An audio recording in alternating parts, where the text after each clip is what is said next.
And of course, I collected all of these things. And then there was a lady, her name was Ann Fairchild. She came to Fort Wayne and she worked at the History Center. She was over the education department. This is many years later in the 90s when Ann came. And she was over the education department. And Ann thought that there should be more involvement of African American people at the museum, and there were not. So she called together some educators, more educators than African American people, and this is more involvement in the museum downtown. Yeah, we were involved with the museum downtown for many, many years. We worked out of that museum. I was connected with it, and we did projects which were sponsored by the museum downtown. So we hung close to it because that was all we had. But after Ann came, and she thought there should be an African American society, and it was through her initiative that we called blacks together, and we organized and we formed what was known as the African American Historical Society Museum. And the reason that it's called African is because there are Africans that are Africans. They're not mixed with anything. They are pure. And then we have / African Americans, and you know, we're mixed with everything. So we included everybody, and that is why we have the title African / African American Historical Society. That was formed first, and then out of the birth of the society, eventually it was decided that we needed a museum. I had collected so many things. And Will Clark was very instrumental in helping to organize, and Ann Fairchild, and they are not African American people, but they were very instrumental in helping us to organize.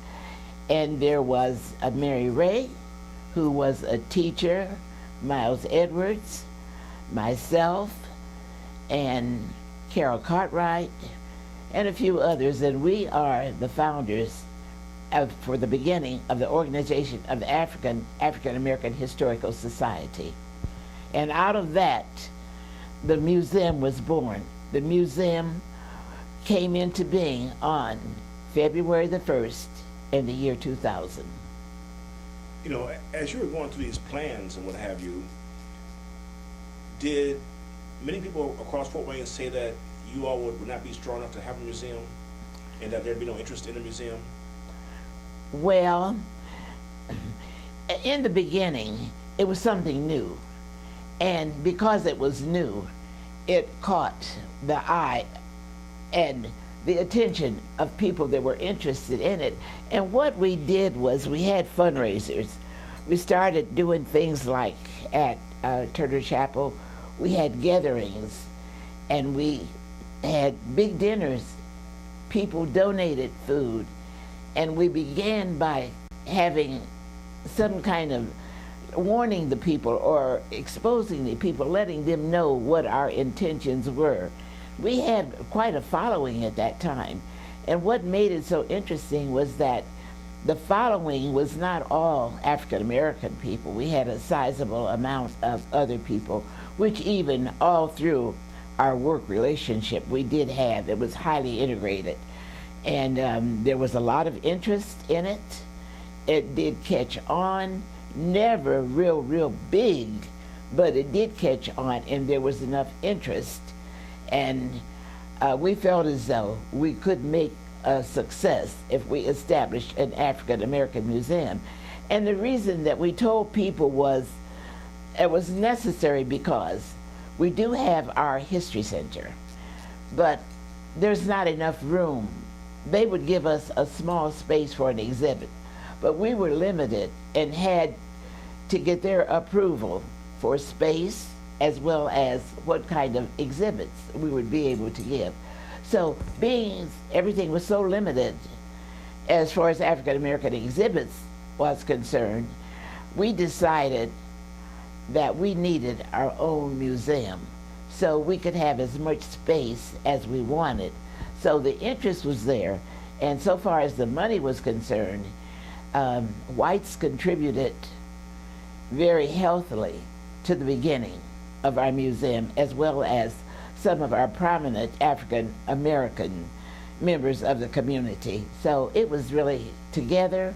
The interest was high, and because of that, we were able to create a museum. There was a lot of interest in the beginning. Now, was this interest, was it built around the church? Was the church dominant in the beginning, or have they played a strong role, or what has been their role? Because each time you hear anything being initiated in Fort Wayne, everybody always asks about the church, so I'm asking about the involvement of the church and the pastors. No, the church was not instrumental, or the church did not have a great involvement. So far as community issues are concerned, in some areas there is interest in cooperation among the churches, but in other areas there is not cooperation among the black churches. They had very little involvement in the beginning of the museum. The only reason that I mentioned Turner Chapel was because that's where we were allowed to have our first gatherings, our dinners, free of charge. And that, I'm a member of that church.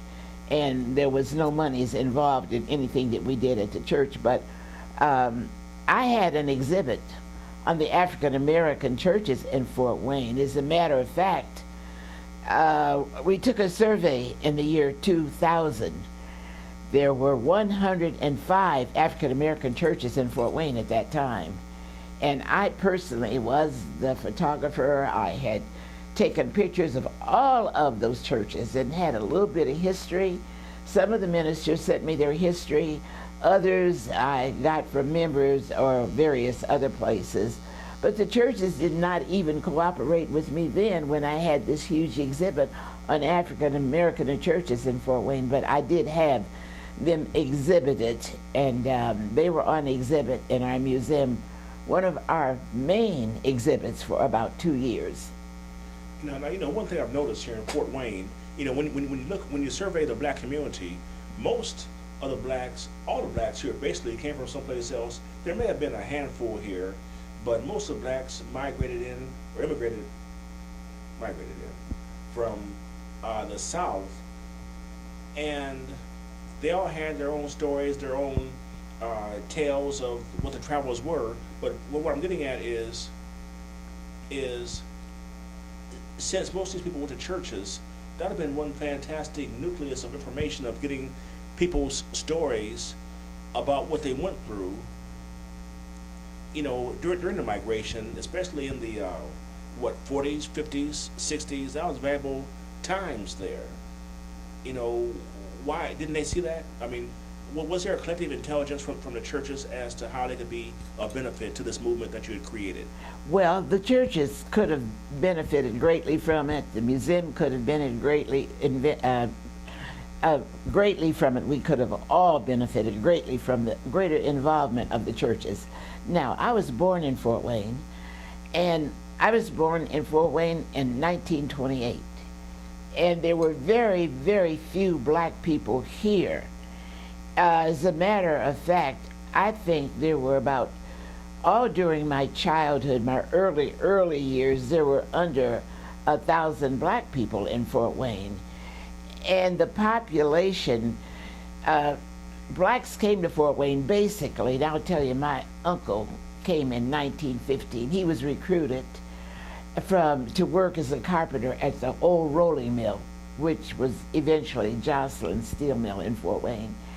He had been to a training school in Montgomery, Alabama, and he had been recruited because in those days they needed laborers to do heavy work.